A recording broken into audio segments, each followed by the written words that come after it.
The word jihad is mentioned in the Quran about 41 times. The words mercy, peace, and compassion are mentioned about 355 times. Yes, come in. Come on in, Riaz. Sit down, please.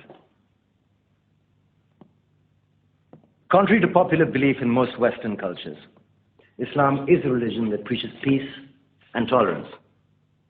Yes, Patricia.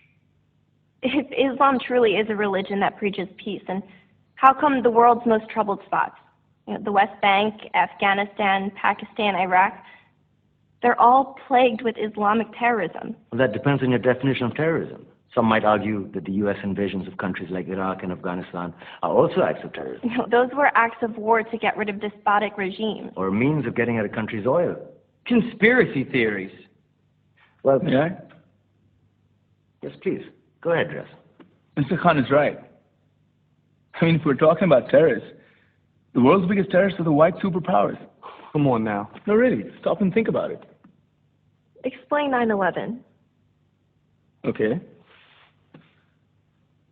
Do you know how many people died in the Twin Towers strike?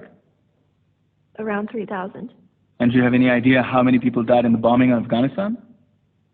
Take a wild guess. More than 15,000 people died. And that's just conservative figures. About 50,000 tons of explosives were dropped on innocent civilians. Men, women, children. Yeah, but that was because of the Taliban. Now that you brought it up, did you know that the Taliban was a creation of the CIA to fight the Russians? Whatever. They were still harboring terrorists. Yeah, right. Terrorists that were never found. Just like the weapons of mass destruction that were never found in Iraq. Do you want to get into the death toll in Iraq? 500,000 civilians and counting. And what do Britain and America say when they don't find these weapons? It's simple. They just say sorry. And still refuse to relinquish control of these countries. What are you trying to say? What I'm trying to say is that just because you're American, wear a fancy suit, and call yourself the president, doesn't make you any less of a terrorist.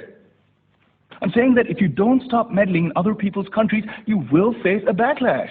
If Muslims like you feel that way, then why don't you get out of our country? We will. As soon as you promise to leave ours.